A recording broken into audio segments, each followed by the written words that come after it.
Yo, what's good, everybody?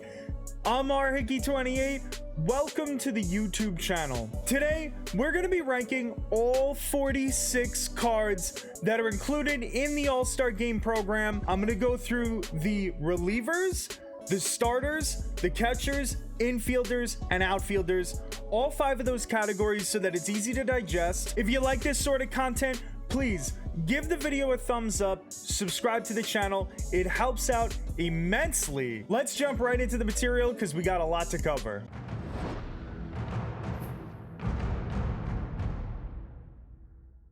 We're going to be working our way from the bottom to the top in each category. Starting with relief pitchers, it's a real easy decision. Edwin Diaz may very well be the absolute worst card in this entire program.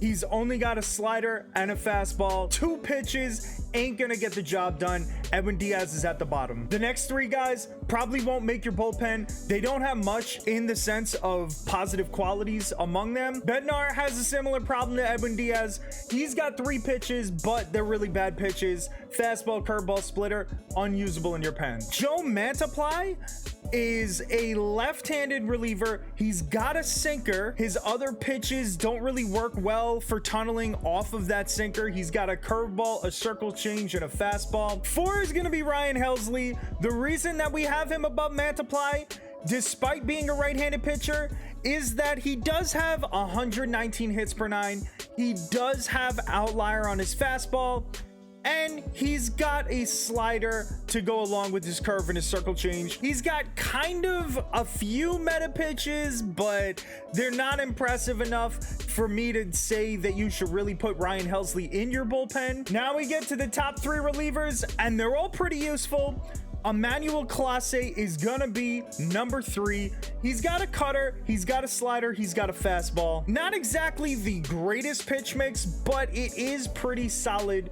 The problem with him is the lack of speed differential, but he does have incredible break on both the cutter and the slider. Despite not having the best speed differential between the cutter and slider, Emmanuel Klosse's cutter has outlier. It's still gonna give hitters problems, especially if they can't hit speed. Number 2 on this list is gonna be Jorge Lopez. He's got an incredible pitch mix: sinker, slider, circle change, and curveball. That sinker has outlier on it. He's got 120 hits per 9.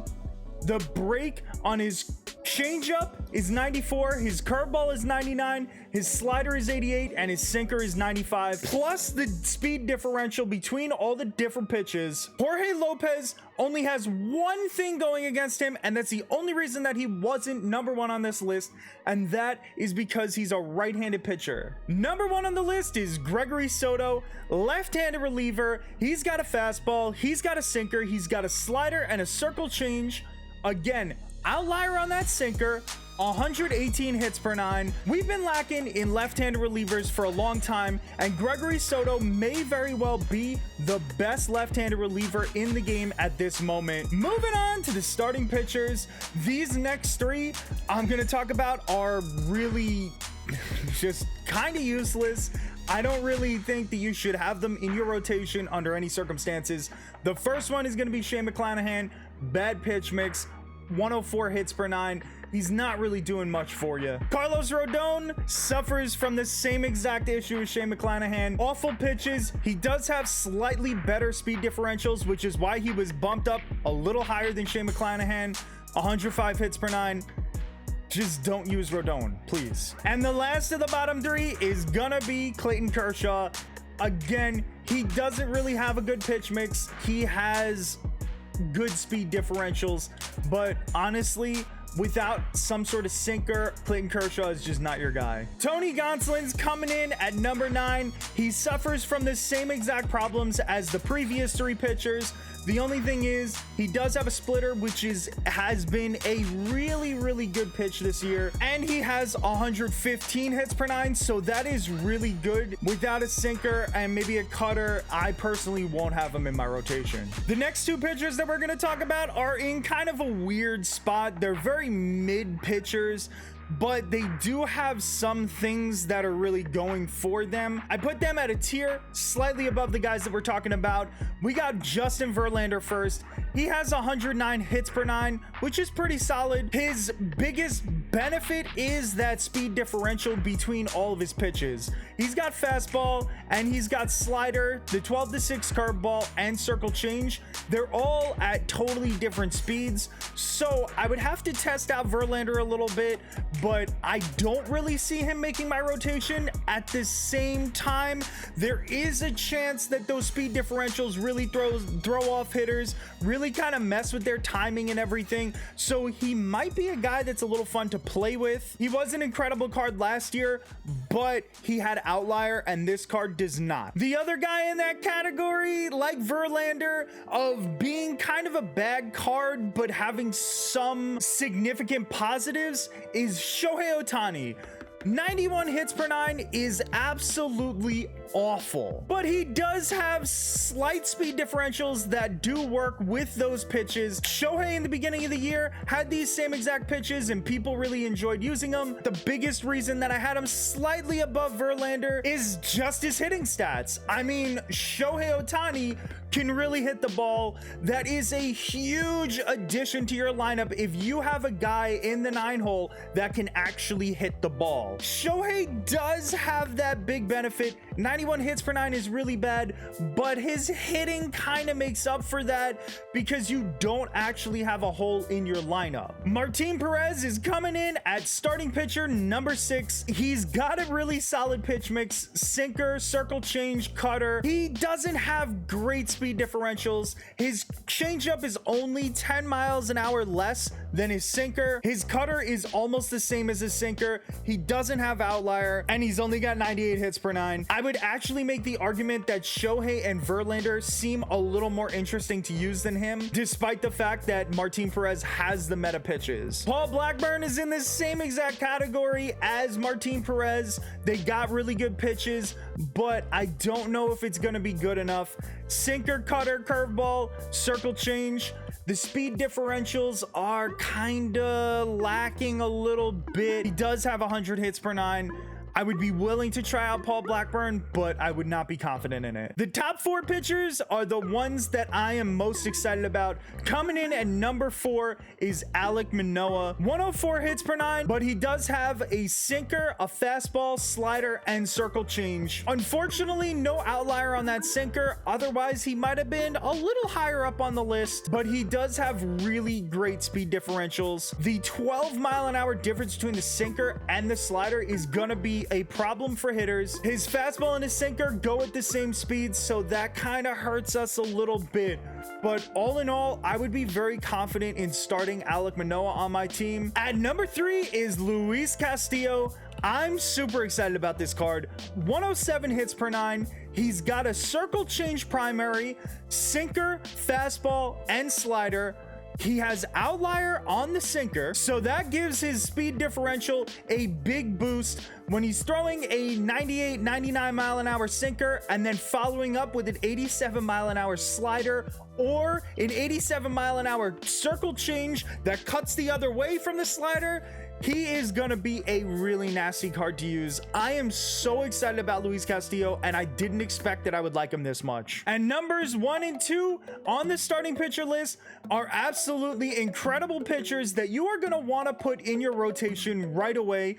We got Corbin Burns, who has every single meta pitch that you could ask for. Cutter, sinker, curveball, slider, circle change. He's got solid speed differentials, outlier on that sinker, 107 hits per nine. Corbin Burns is gonna be a problem in people's rotations. The only thing about Burns is that a lot of people have probably already seen Corbin Burns. They're kind of a little bit used to the way that people pitch with him. But if you can figure out how to pitch slightly differently than everyone else with Corbin Burns, those stats, those pitches are going to give hitters fits. And the number 1 pitcher on the list is going to be Sandy Alcantara. He's got the same exact pitch mix as Corbin Burns, except he has a fastball instead of a cutter. He has outlier on the sinker, but he's got slightly better speed differentials than Corbin Burns, and he has more hits per nine. I feel a lot more confident in starting Sandy Alcantara.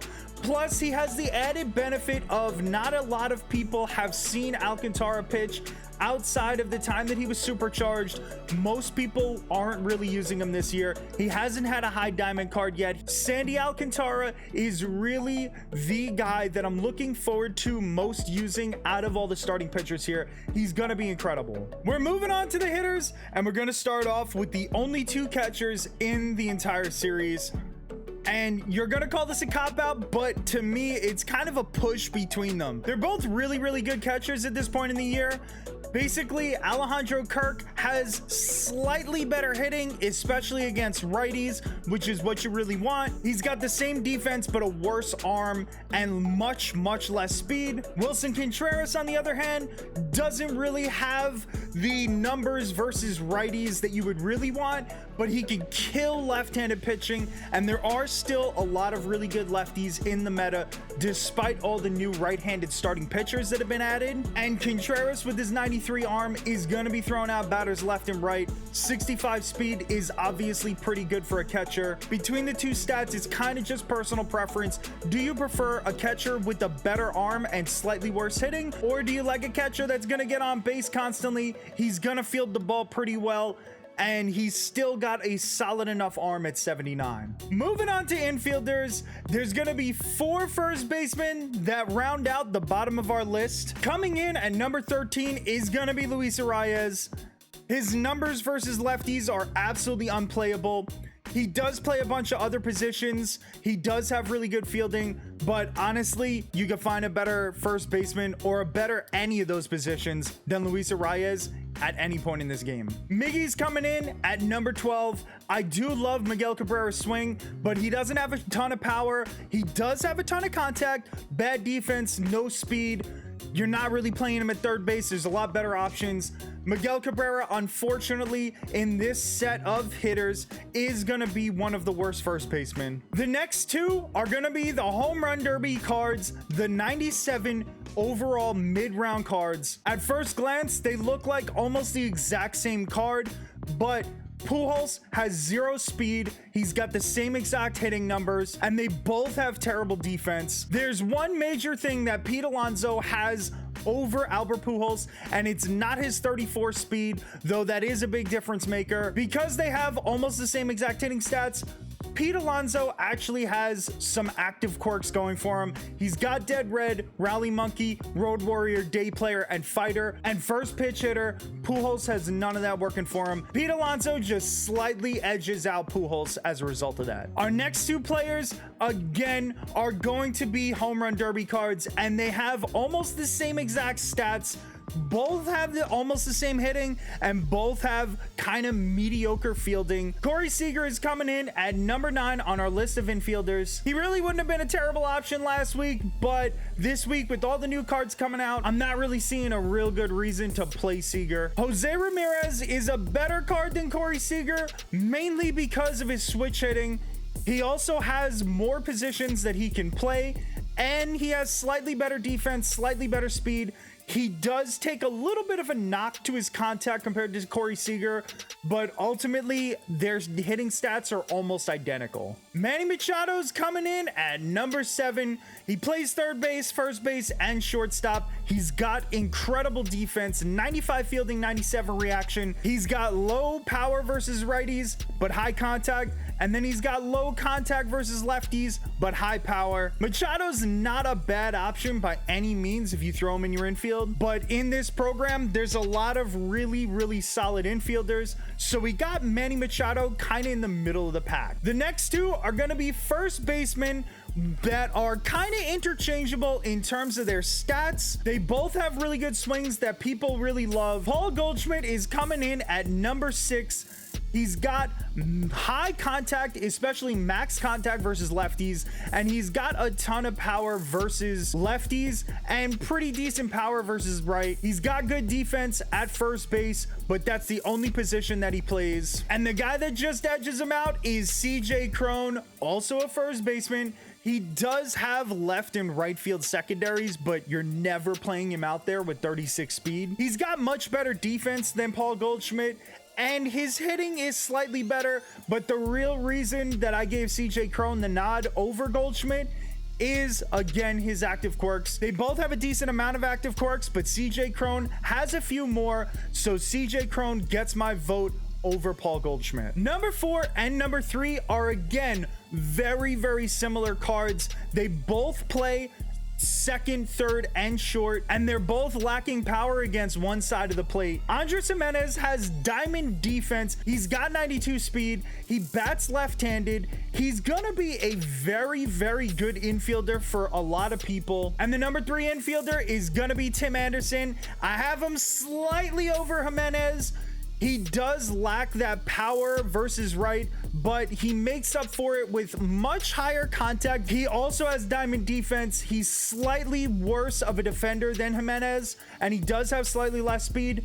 But the thing that Tim Anderson has going for him is that he has a lot more active quirks. Homebody, day player, first pitch hitter, rally monkey, and fighter. Gimenez really doesn't have any active quirks, and that makes a huge difference when you're trying to find the slight edge in this game. And the number 2 guy on our list of infielders, it kind of doesn't even really count. He's really technically the number 1 guy because number 1 is Jackie Robinson. It's gonna be hard to get him, and you gotta collect all the cards for him. So if you're talking about the best free infielder out of all these cards, it is 100% Dansby Swanson. Shortstop primary, second and third base secondaries, 110 contact versus right, 112 contact versus left, 89 power, and 95 power. He has diamond defense, including fielding and reaction in the 90s, plus his 84 speed. Dansby Swanson is all around a very well-balanced card, maybe one of the most well-balanced 97s we've ever had in MLB The Show. He may very well be my favorite boss out of all of them. It's pretty close between him and some of those starting pitchers. Like I said, number 1 is kind of cheating. He is the collection reward, so of course 99 Jackie Robinson is the best out of all of these cards. I went over it already in my last YouTube video. If you haven't seen that, go check it out.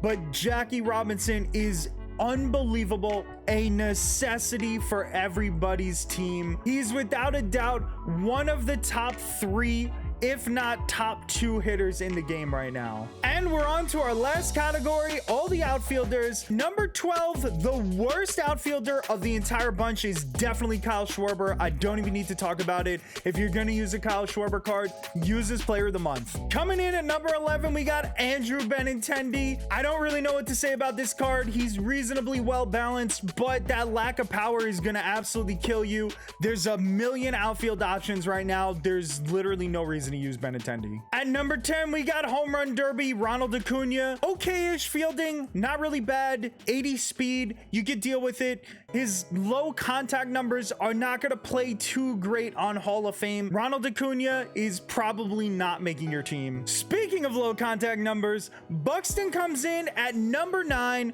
He was probably the biggest disappointment out of any of these cards. We got him at 73 contact versus right, absolutely unusable on Hall of Fame. He does have 99 fielding, 99 reaction, and 98 speed. I guess you could bring him in as a defensive replacement, but nobody really does that in this game. JD Martinez is coming in at number 8. You're really not going to play him in the field with that 40 speed. It is kind of gross. His fielding numbers are not really great either, but that hitting is stupendous. JD Martinez makes it here at number 8 because he could be a very good quality bench bat, especially against lefties with that 125 contact versus left, 92 power versus left. JD Martinez is one of those really special players that ain't gonna make your lineup, but he's gonna be a valuable part of your squad. Number 7 is Juan Soto, and he suffers from the same exact issues that JD Martinez suffers from. He's really a bench bat only. The difference is the reasoning behind the two of them. Juan Soto, 55 speed, you can deal with it, especially in left field, even in right field. He does have 82 fielding to kind of make up for that slow speed. But the biggest issue with Juan Soto is his lack of contact versus lefties. You really just don't want to have him out there, because when you have to face a guy like Randy Johnson, Soto is just going to be flailing away at pitches. He is really not great unless you keep him on your bench. Aaron Judge is number 6. I have quite a few issues with this card. He does absolutely mash against right-handed pitching. That 78 contact versus lefties is gonna be a big problem. The reason that he is above Juan Soto is because I actually think he's kind of a bad bench bat. He's much better suited to actually be in your lineup. With 78 contact versus left, of course, you really don't want to face left-handed pitching that way, but at least you have the handedness advantage against them. But at least you're sending in a right-handed batter to face that left-handed pitcher, so you do have a slight more advantage than Juan Soto versus a lefty. And the other thing about Aaron Judge is his 90s all across the board in fielding, and he has 65 speed, so he does have more speed. Now, I wouldn't really be excited about putting Aaron Judge in center field. That speed is a bit slow for that, but you could very easily fit him in at right field. That lack of contact versus left is gonna be the reason that he's not even in the top 5 of outfielders for me. Coming in at number 5 is Giancarlo Stanton. He's a guy that we talked about on previous videos. You don't want to put him in the field. 32 speed is a black hole in the outfield. Even if you're throwing him in left field, that bat cannot be ignored. Giancarlo Stanton may not be a good fielder, but he's basically a new version of Nelson Cruz. He's going to mash off your bench. He's gonna come in at those critical moments with the 125 clutch. He's gonna be driving in big time runs all the time. 125 maxed out power versus right, 110 power versus left, plus contact levels over 100.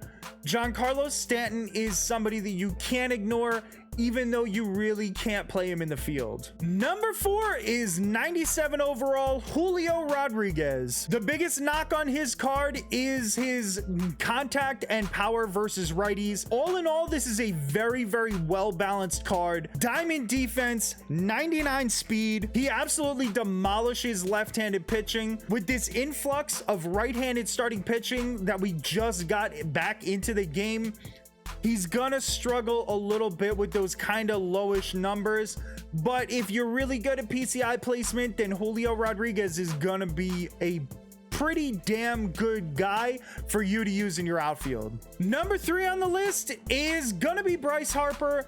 He is a worse fielder and much less speed than Julio Rodriguez, but the biggest bonus that Bryce Harper brings to the table is that he actually mashes right-handed pitching. Like I've said several times, I believe that the righty meta is starting to come back into MLB The Show. So for me, Bryce Harper just slightly edges out Julio as a result of that. He also has just better hitting in general. 110 contact versus right, 100 contact versus left, 106 power versus right, and 82 power versus left. All pretty good numbers. He is going to be lacking a little bit of power versus left, but that's okay. He makes up for it with the 100 contact. And it was probably pretty obvious who the top 2 outfielders are going to be. They're going to be Home Run Derby Julio Rodriguez and Home Run Derby Juan Soto. I know everybody's looking for an answer to the question, who's better, Julio or Juan? I got Julio at number 2, but I can see them as incredibly interchangeable. I don't think that there's a wrong answer between the two of them. Julio's defense is lacking big time. 66 fielding, 65 reaction. That's a parallel 2. It is kind of scary to put him out there, but that 99 speed is gonna make the difference for a bad reaction about 95% of the time. In my opinion, those bad animations can't hold Julio back too much, especially when you have max power versus both handed pitchers and you have over 100 contact versus both of them as well. Julio Rodriguez is a beast. I know there's also debate, oh, is he better than his 97? I don't really think he is because of his defense. I'm here to tell you this Julio Rodriguez is lights out. It is way better than his 97. It may not technically be as balanced, but the difference in you not having an extra little bit of fielding is in that hitting, and the balance among his hitting stats are going to make a world of difference for you. And the number one outfielder, like I said, it's home run derby, 99 overall, Juan Soto. 52 speed is not great, but you throw him in left field or even in right field and he's going to be perfectly acceptable. 74 fielding, 78 reaction, both are solid numbers. The biggest issue with this card is that 59 arm that is gonna give you a lot of trouble. That's why I don't want to put him in right field. Juan Soto is going to be playing left field for me because there's no way I'm taking him out of my lineup until much better cards come along. 111 contact versus right, 107 contact versus left, max power versus right and left. He's going to be one of the best outfielders in the game, maybe until we start getting finest cards. Those are my rankings for all the players in this All-Star Game program. If you like the rankings or if you disagree with some of them, let me know in the comment section below, and watch me use all these cards on Twitch. I'll leave that link in the description. Thank you so much for watching. I really appreciate you, and hopefully I'll see you on the next video.